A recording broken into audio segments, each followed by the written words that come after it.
I considered at one point in time titling this, When Your Ally Becomes Your Enemy. The U.S., state, and local chambers, the good, the bad, and the ugly, but we've taken out the when your ally becomes your enemy. That might be just a little too strong, but maybe not totally.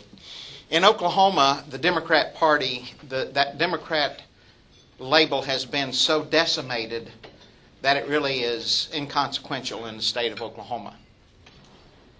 They are in such a minority and have such little ability to affect the outcome of any elections. They're just not a player. So all the conflict in the state of Oklahoma is within the Republican Party. And those of you that have heard me before know that in my talk about how Oklahoma went from a deep, dark blue state to a bright red state in 20 years, that one of the ways that that happened is the fact that the chambers and the grassroots worked together to bring that about. But now we find about 30% of the agenda of the chamber is in conflict with good government and in conflict with the grassroots agenda. So while I agree with them perhaps 70% of the time, we really butt heads on the other 30% of it. I'm really not going to focus on the U.S. Chamber today other than to say this. The August 25th edition of the New American Magazine has this article in here called Does the U.S. Chamber of Commerce Equal Crony Capitalism? The U.S. Chamber of Commerce supposedly engages in political advocacy to help businesses prosper, but it would be more accurate to say that it helps some businesses prosper. And I would urge you to get a copy of this. We have some copies here today. I think they make them available for a donation of any amount, recommended $1. If you'd like a copy of this New American, just raise your hand and they'll bring one by and give it to you right now, and you can donate that later if you'd like that. There's several people here. I would urge you to read this. There's a couple here because it's a very, very valuable. I think what you're going to find, for the most part, I'm going to talk some about the Oklahoma situation with chambers, but they're not going to vary much, in my perspective, in Wisconsin or any other state, because you have the U.S. Chamber setting a certain agenda. That influences your state chambers, which then influences your local chambers. And so what I'm going to share with you today may not be too different than some of the things that are going on here. You may just not know about it. And so please take this information today and begin to research and find out just how much of the same is going on. When it comes to the U.S. Chamber, they're really more about, of course, their number one agenda perhaps right now is forcing the Republicans to get on board with amnesty for illegal aliens. That's one of their big issues. Another one is to reinstitute or renew the charter for the Import-Export Bank. Another one is to promote future quote-unquote free trade agreements. They really aren't free trade at all. I'm a big advocate of free trade. What I'm not a big advocate of is highly controlled trade in the name of free trade, which is really more about political integration and creating regional supranational governments, such as the EU. And right now, President Obama is behind closed doors negotiating on 2 such free trade agreements right now. And I am sorry to say, but probably most of the Republican members of Congress will be very supportive of those things unless you come to an understanding of those, just like we need to in Oklahoma, and we are working very diligently to try to bring our congressional delegation to a place where they're in opposition of these so-called free trade agreements, which will ultimately bring us into supranational regional government, and you will lose even more of your liberties than what we've lost right now. So I really urge you to get this magazine here. I want to start off by saying the State Chamber of Commerce in Oklahoma took an interesting, different tack about 5 years ago. Prior to that, all directors, executive directors of the State Chamber, had always been people from the business community or very good administrators. About 5 years ago, they tapped a former state lawmaker to be the executive director.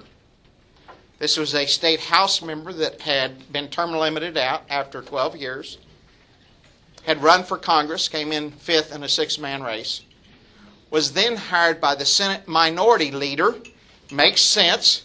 Surprisingly, the Senate and House within the same party don't really communicate all that much. And so it would be very wise for the Senate Minority Leader, soon to become Senate President Pro Tem, to bring this House member on, well-connected House member, and to help further agenda. He worked there for a couple of years and then became Executive Director of the State Chamber. In 2012, shortly after our legislative session, this Executive Director and their government relations person, which is a fancy name for high-powered lobbyist for the State Chamber, their top lobbyist, let's put it that way, went to Broken Arrow, Oklahoma, to do a wrap-up on the session for the chambers in the Tulsa-Jenks, Broken area of the state. We had a member of OK Safe attend that and taped that meeting. And the outcome of that meeting has been very revealing. It is very clear, and I'm going to, rather than read you actual quotes, I'm going to paraphrase some things today for the sake of time. But the outcome of the meeting was an expression of how disappointed they were to help get a people elected, and then once elected, they weren't on board with the Chamber's agenda. Therefore, they would be looking in the future for candidates that were like-minded, and those would be the candidates that they would help get elected to the state legislature. One of the quotes from this executive director, or the lobbyist there, was, "This ain't your granddaddy's state chamber. We're running chamber business out of one side of the shop, and we're recruiting and running campaigns out of the other side of the shop."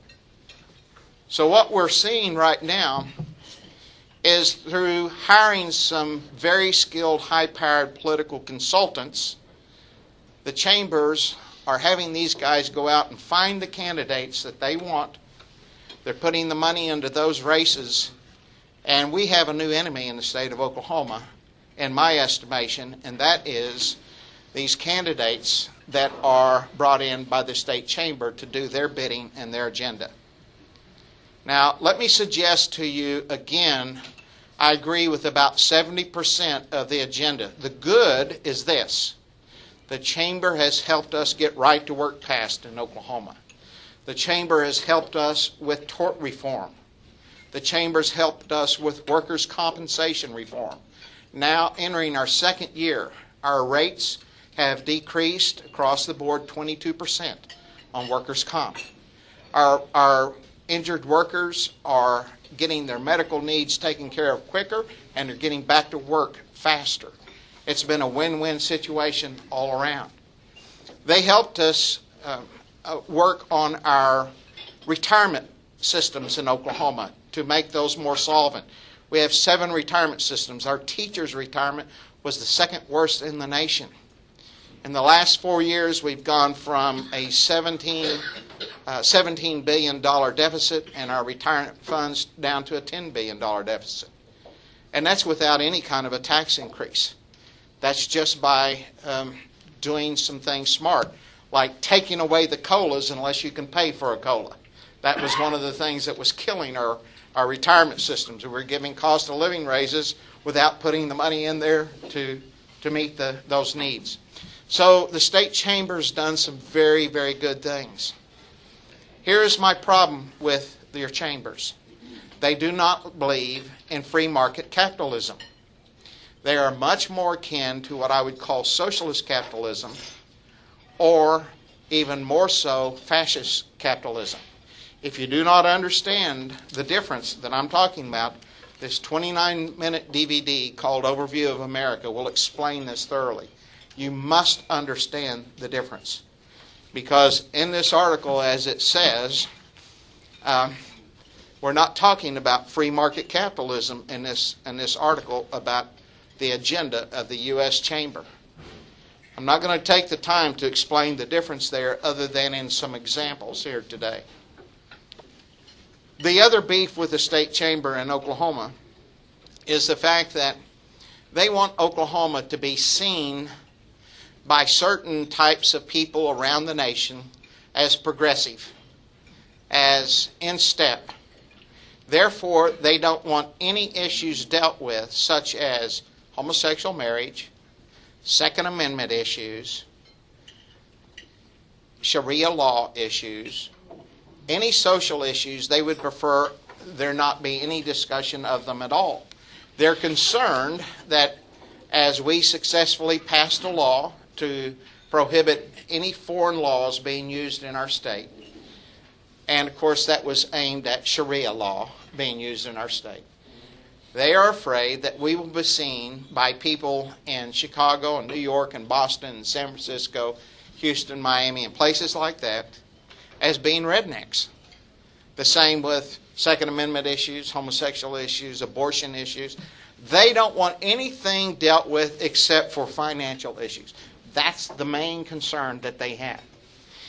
And that's why about 4 years ago, we had a new speaker elected right after the November elections. We had a caucus up in Bartlesville, Oklahoma, of all the House members. And the Oklahoman, which is the largest newspaper in the state, had been about to run out of ink and paper with articles and editorials about the necessity to stay focused on the only thing that matters. And that only thing that matters are financial issues. We don't have time to deal with these social issues. So I organized a rally to go up, and this was early December. It was a cold night in Bartlesville. And we had a bus take people from Oklahoma City, had people from Tulsa and Bartlesville join us. We had about 85 people. And the reporter from the Tulsa World, I thought, did a really good job in helping us with the headline. It says, while the lawmakers are inside being wined and dined by the chamber types, the protesters, the grassroots were out, not protesters, but the grassroots were out in the cold, making their points. During that point in time, my contention was we have time for both. We care as much about free market and business issues as the chamber does, as long as we define those differences. But we also care about these other issues that make Oklahoma a family-friendly state, make Oklahoma a state that people will want to live in because of low crime, strong families, and such as that.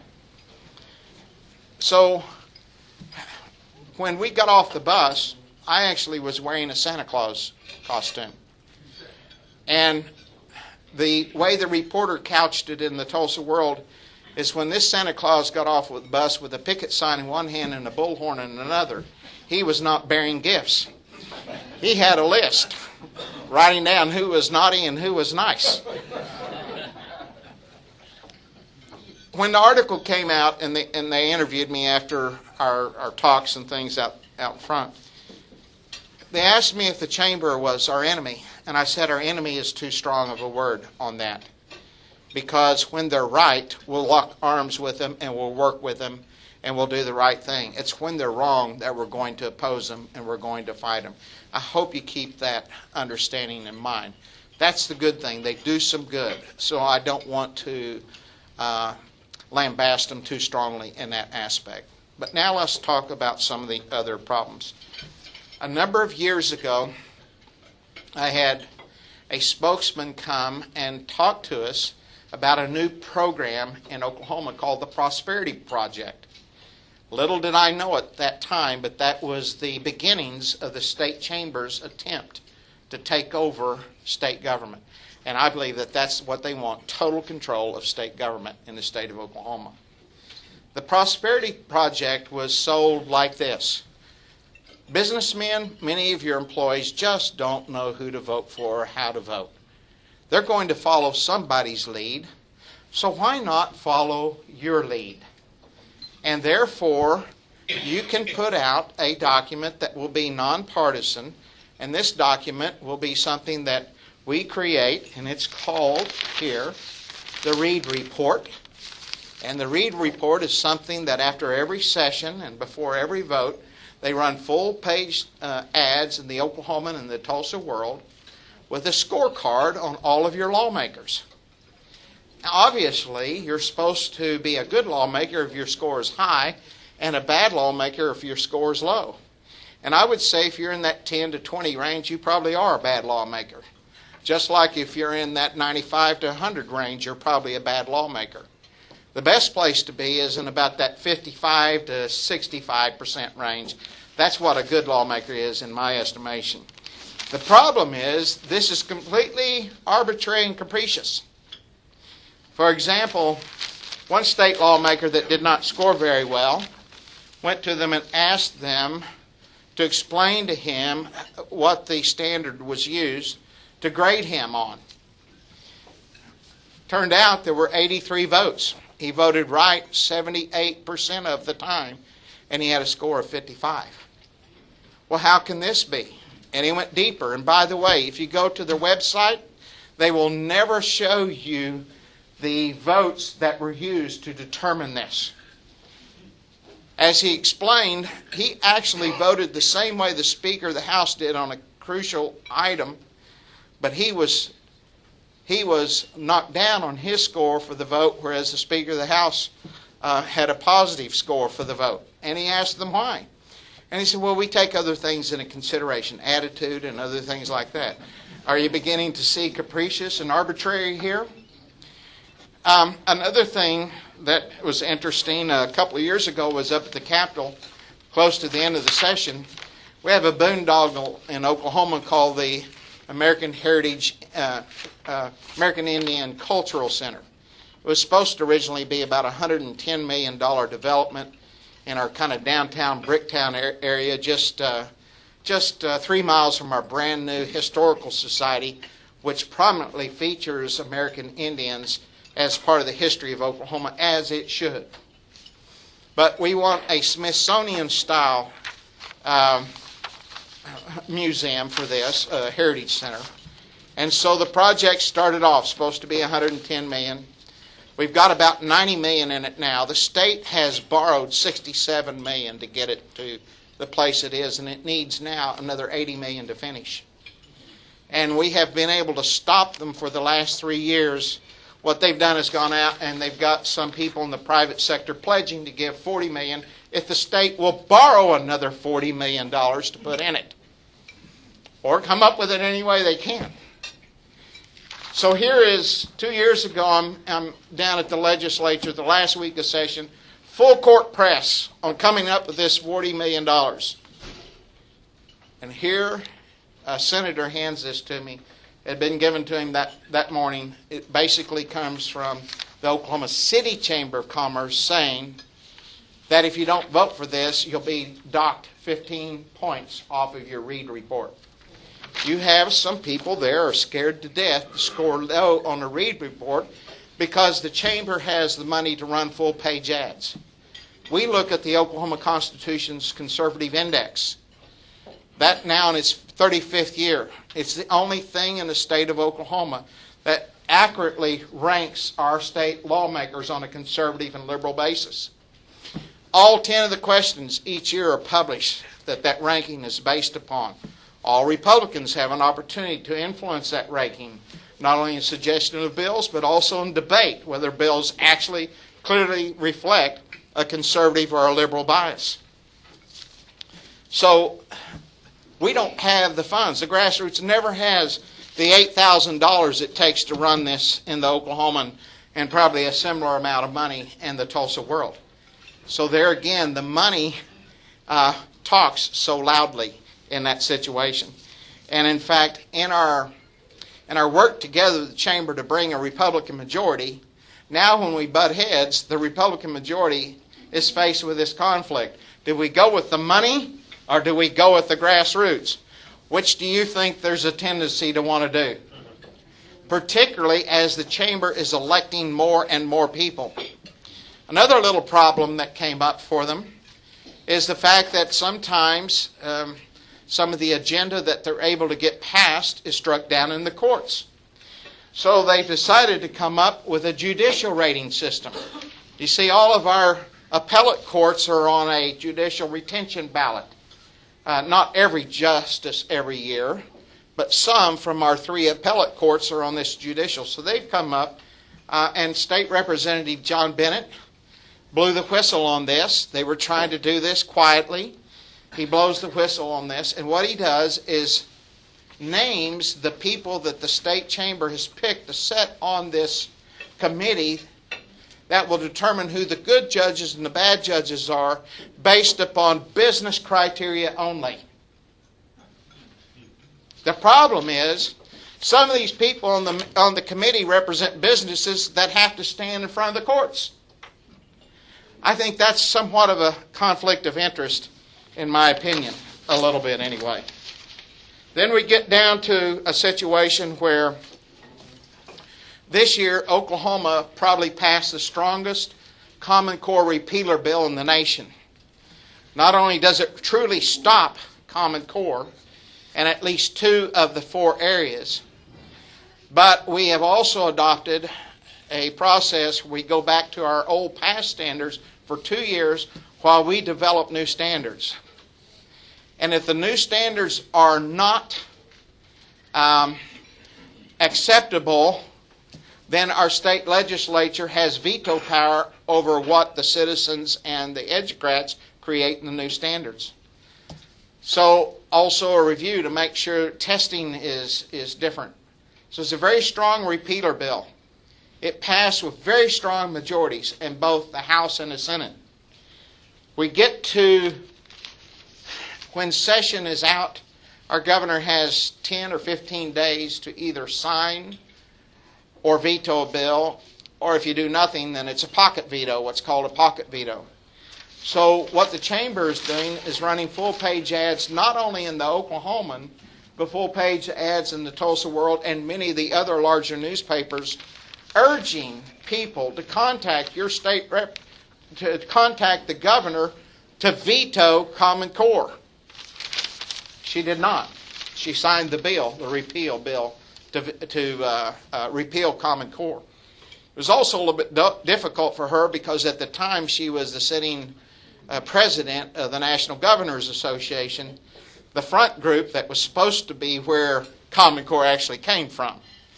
And so she was caught between a difficult position. But the grassroots in Oklahoma had worked so hard and the movement was so strong that way. And in fact, she's facing an election this year that she had to go with the grassroots people, and she signed the Common Core bill. So those are some of the problems with the state. Now here's one reason I want you to understand that they're really not free market capitalists and why they're actually crony capitalists, or believe in crony capitalism. I want to show you an article, and I actually have some copies of these too if you would like to see them afterwards. Here's an article out of May 27, 2012 of the Oklahoman, and it's titled Bank of Oklahoma Subsidiary Focus of Tax Commission Audit. What happened, the Bank of Oklahoma's largest bank in the state, its CEO, major investor, has been the wealthiest person in the state for a long time. He's a big-time liberal Democrat, a bundler for Obama, an investor in Solandra, whatever that is, the energy firm out in California that went bust. And so anyway, and I believe it's 27, the Bank of Oklahoma purchases a venture capitalist business called Cottonwood Venture Capital Ventures, whatever it's called here. They purchased this, and we have a kickback program in Oklahoma, a tax credit. That's what tax credits are, kickbacks. We have a kickback program for venture capital companies that we will kick back 20% of what they invest. No requirement they create jobs. You'd hope they create jobs, but no real requirement they do that. So in 2008, they filed their income tax, this Cottonwood Valley Ventures, filed their income tax, and they reported $40 million in investments. So a kickback of 20% on that is $8 million, right back into the pockets of the owner here. That program was discontinued that year. In 2010, they amended their tax return. They said, oh, by the way, we forgot. When we said we did $40 million in investments, we forgot. We had another $800 million in investments. 20% of that is $160 million. Taxpayer money to be kicked back to them. Now, folks, I've never seen another article on this. I don't know what the resolution of this is. But there's no guarantee that this creates a single job here. As a matter of fact, this is an article out of the Tulsa Beacon newspaper, and it suggests Kaiser got $30 million in state tax credits. And this may have, and we don't know because these things, when they were created with such deep burial where no sunlight goes. Even state lawmakers, even the best nose for corruption in the state of Oklahoma, can't get to the bottom of this and really find out. But it's very possible that $30 million in tax credits went to the entity that invested in Solyndra. Wouldn't it be something if your taxpayer dollars in Wisconsin were being used to create jobs in another state? I would be rather upset about that if that's the case. This is not proof, it's just evidence. But if you want to see these articles, I have some of them up here.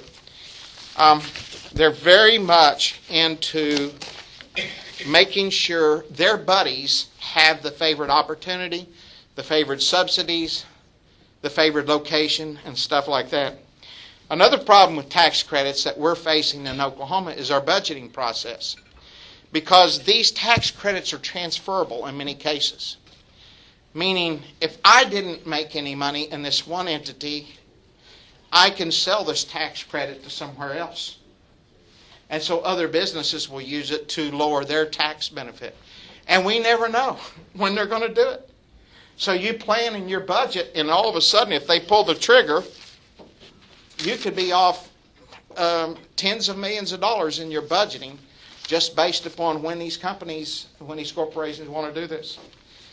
We have one state lawmaker that has been fighting for 5 or 6 years now to try to bring the light to this. But again, it's buried and covered in layers and layers and layers of protection over this potential corruption here. So it's a really difficult situation. I think probably I want to move to the local chambers at this point in time. Interesting thing, generally speaking, historically, your chambers of commerce are free will associations. They're private entities, and they operate off the dues of their members and whatever fundraisers, such as golf tournaments and things like that, that your chambers raise money.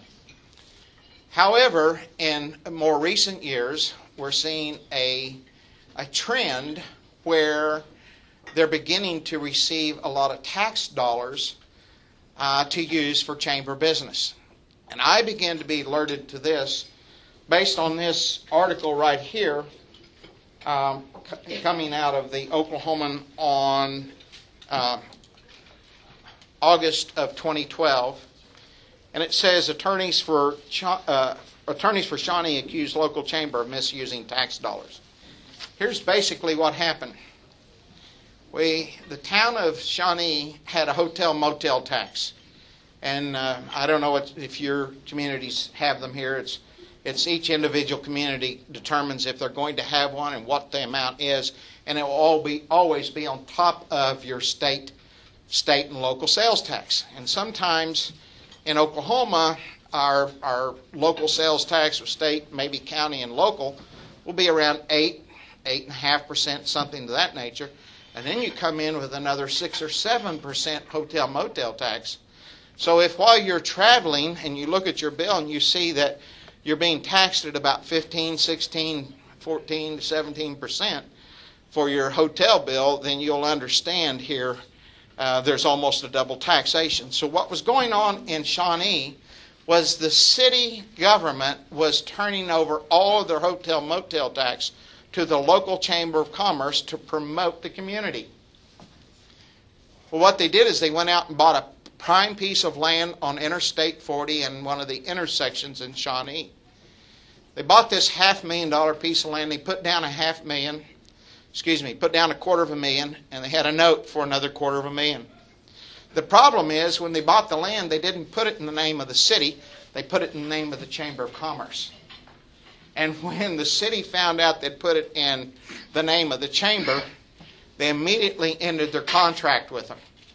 The reason the local chamber sued the city is all of a sudden now they're on the hook, the chamber's on the hook, for the payments for this $250,000, and they don't have this revenue to make the payments. So they sued with this understanding. Give us some time. That's all we know. We recognize you have the right to end our relationship. Just don't do it immediately. Give us a little time to figure out another means to this. Well, reading between the lines is, give us some time to convince you of the error of your way so that we can go ahead and get this going again. So they ended up having a little work, and they decided to kiss and make up, and they started. However, there was one city councilman that wasn't buying it. So he started asking for all the imperative documents from not only the city, but also from the local chamber. And he found out that there was problems, so they're back in court again. Then they make up, and then they're back in court again. So who benefits from all of this? It's your attorneys, for the most part, that are benefiting from this. We just had a situation in July where the director of the Chamber of Commerce in Tahlequah suddenly had to resign, alleged embezzlement problems, and several other people also perhaps went down. And just this month, in my own community of Guthrie, Oklahoma, here is an interesting thing. It says, a contract between city and chamber reveals rift among top officials. I haven't been able to get to the bottom of it yet, but it is a lack of sunshine, a lack of accountability on the part of the chamber with the government funds. You see, if chambers operate on their own dues and money that's raised, then they're very careful to make sure that none of their members are treated poorly so that they won't resign the chamber. But once you start turning over government dollars to them, that's not their money, that's government dollars. And so all of a sudden they begin to have this different attitude, and they get grandiose in their ideas and programs and such as that. So that's, I believe, a real problem with your local chambers. One of the things that came out of that meeting back in Broken Arrow with the state director of the chamber, and another one is this quote I am going to read you, and this comes from the lobbyist there, and I'm going to read it to you exactly as it came off the recording. Quote, and for us, political guys, a lot of times the legislature spends a lot of time talking about things that just don't matter. I mean, they want to talk about tax cuts and all of that stuff. So we're going to have to figure out how to help refocus maybe the legislators' attention on things that are actually going to create jobs versus worrying about tax cuts and tax credits and stuff like that. Well, I would say $500 million a year in subsidies, whether that be upfront subsidies or tax credits, whatever, is not small peanuts for the state of Oklahoma, particularly when their budget is $7 billion a year. I'd say $500 million is not small change there. Probably more important than anything is the morality of the issue. I don't care what it is. I'm not a situational ethicist. Anytime government gives one businessman an advantage over another businessman, that is immoral, and that is wrong to do. The real way to have a free market economy that is stimulated is an understanding that businesses, corporations, consider tax as overhead. If you eliminate the overhead as much as possible, in other words, Don't tax a corporation. And the reason for that is real simple. That's overhead, so they're going to raise the price of their goods or services. And the consumer is going to pay that anyway. The downside is you've now allowed government to hide part of the cost, the true cost of government.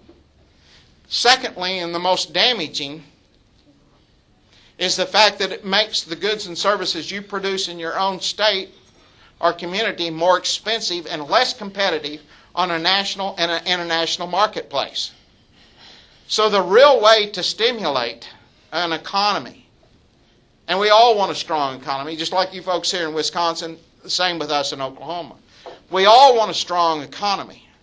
But rather than picking and choosing the winners and hindering the others and putting them into the loser category, let's reduce regulations as much as possible.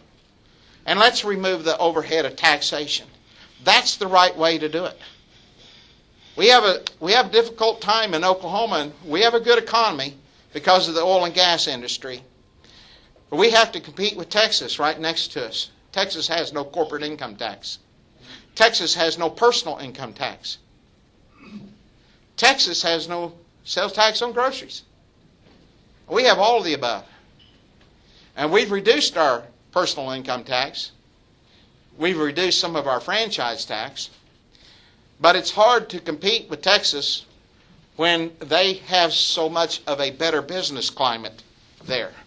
And Kansas, on the other side of us, is working toward eliminating their income tax, personal income tax.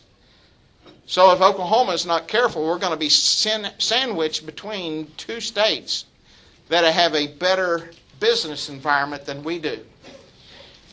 I've noticed some of your political ads here, and I would be very interested to know how the voters in Wisconsin are ferreting out the difference between the lie and the truth in these political ads that are going on in the governor's race.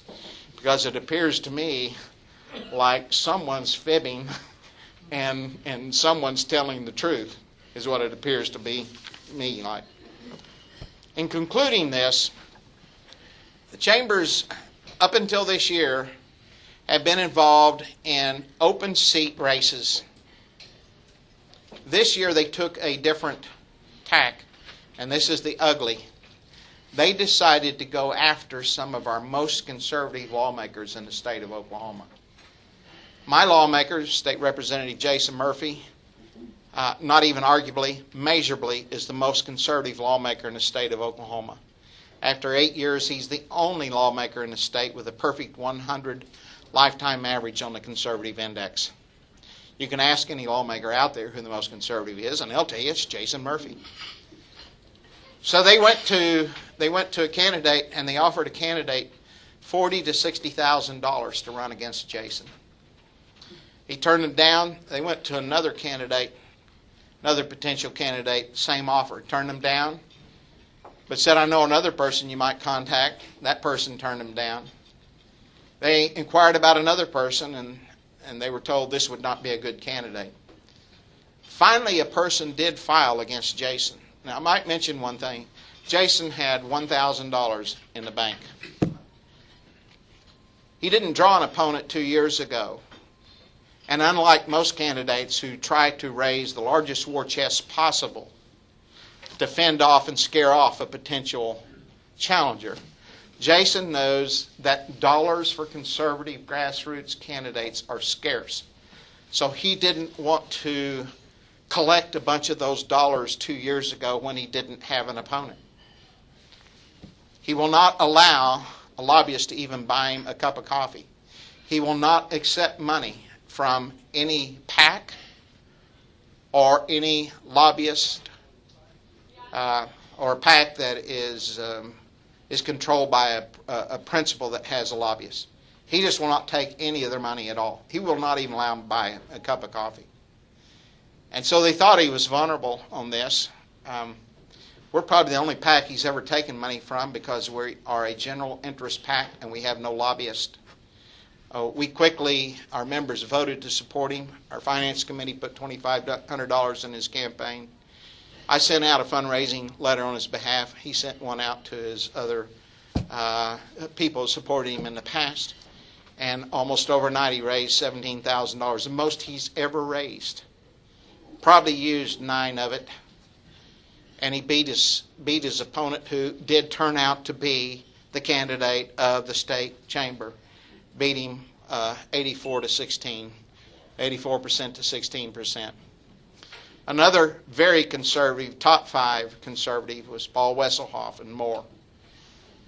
I found out that he was being targeted. I called Paul, and Paul didn't even know it. Kind of scared Paul. Paul got to working very hard. A young man, 22-year-old young man, still living at home with his mom, going to school at Weatherford, about 75 miles west of Moore, Oklahoma. Filed. I called the young man up, talked with him, trying to find out what made him decide to run. Well, I'm a political science major, and I was thinking about running 2 years when he's term limited out, but I thought, why not just give it a shot now? Well, now, folks, you do know that 93% of the time incumbents win. So if I am his professor and he decides to run 2 years before it's an open seat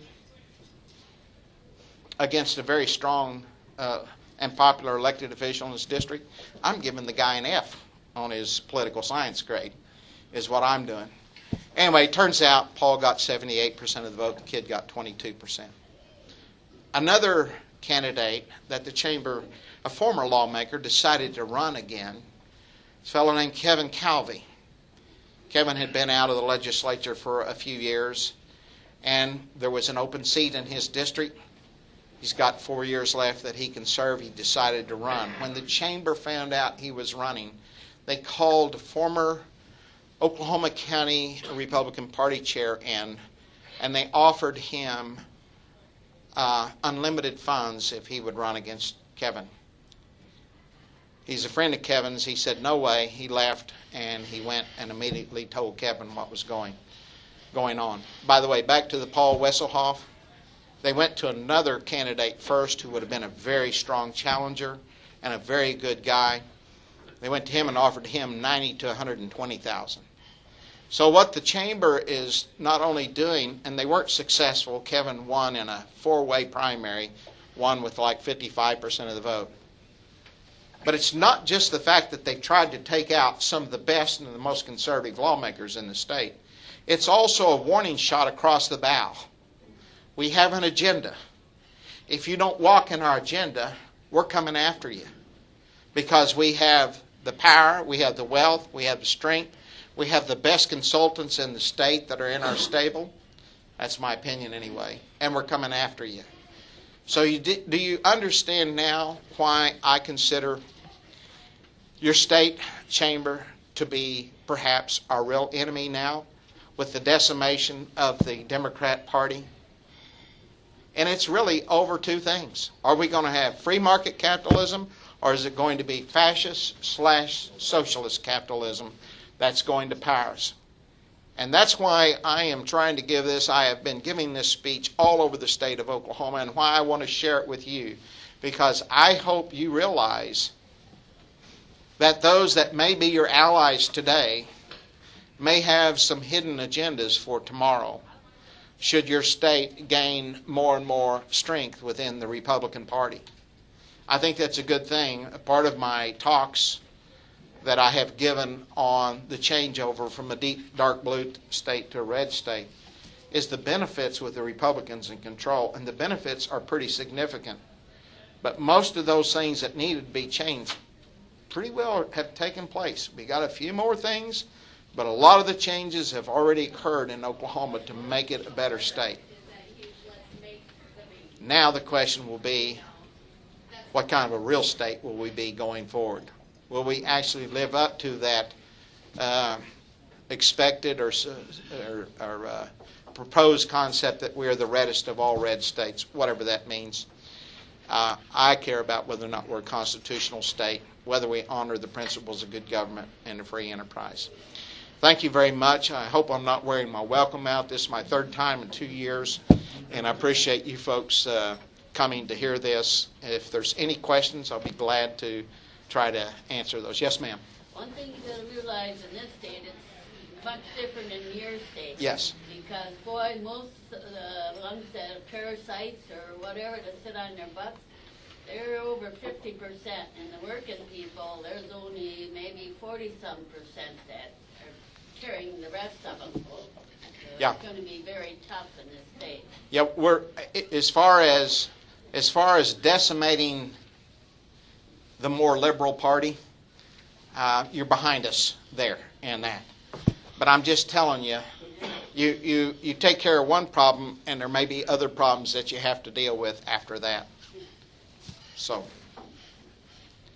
any other questions? Yes, sir. And Bill, was I supposed to turn this off now? Okay. Yes, sir. Go ahead. We've got, I'll stand up here, I guess, but we've got about 3 things coming in Appleton right now, and it's like the Underground Railroad. And I tell young people that want to be a candidate for state or for federal, start in your hometown, the corruption is right there, and it doesn't stop from the top down.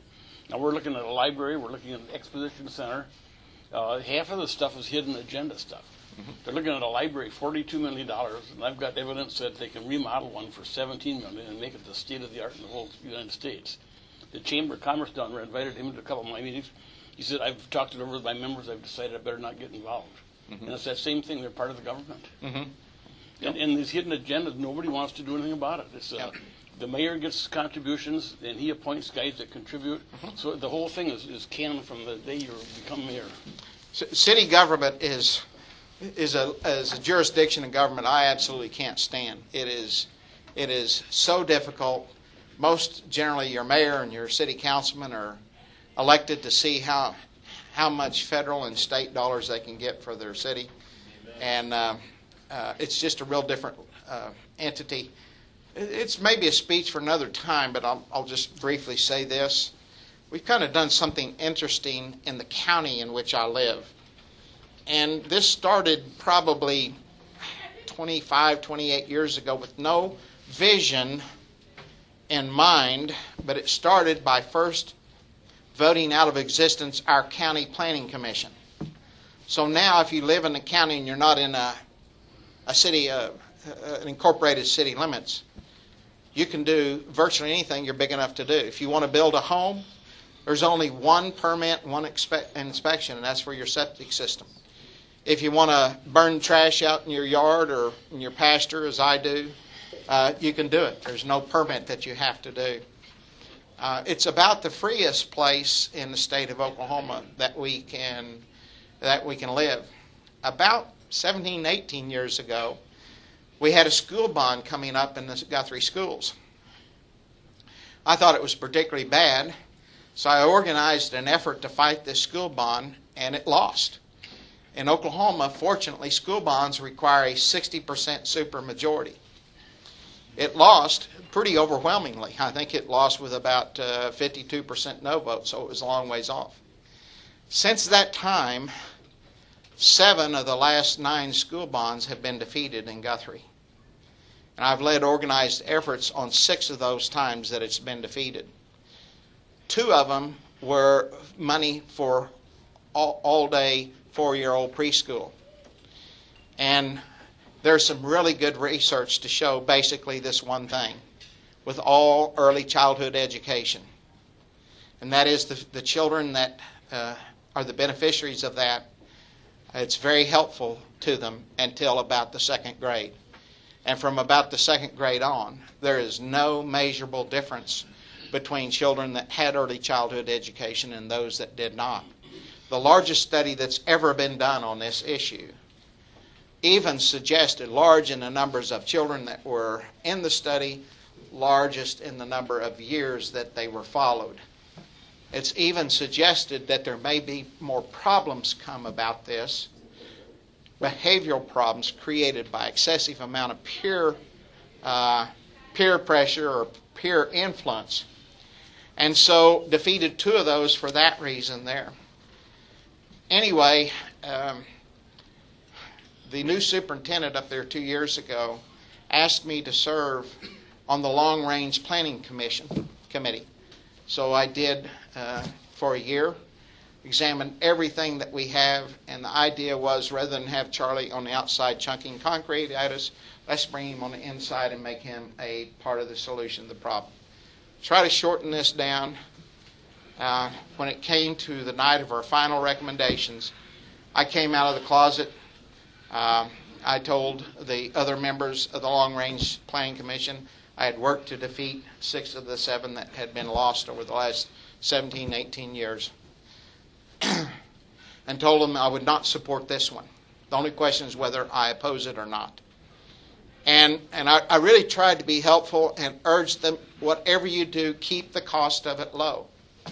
Well, we're going to be voting in November on one, and it's going to represent an 18% property tax hike. Okay? The last one was 33%. It got 78% no vote. Okay? Well, I am going to fight this one now because it's too much, and it was trickery the way that they tried to do it. But the point is this: we have 0 millage levy on our property taxes for our school district now. And on top of that, our county commissioner, our county assessor, which we helped to elect 4 years ago, in studying the law, realized that she had the sole authority to reduce the assessment ratio. And the assessment ratio in the state by Constitution has to be between 11 and 13%. We were at 12. It can only be raised by a vote of the people. But she had the sole authority to lower it. She pulled the trigger last December. We now have the lowest property tax anywhere in the state. We have taken our county sales tax from 2% down to 0.75%. And we just beat an attempt in Guthrie to raise their sales tax by 1%. We actually have the lowest taxed place in Oklahoma to live if you live in the Guthrie School District. We have the lowest taxed place with the greatest amount of liberty. It's just a little effort that came about over a number of years. Really no original vision to do that, but really a fairly small group of people working to accomplish that. Remember this: all real change throughout history is done by a small group of people. That's why Vladimir Lenin said that an organized minority can always rule over a disorganized majority.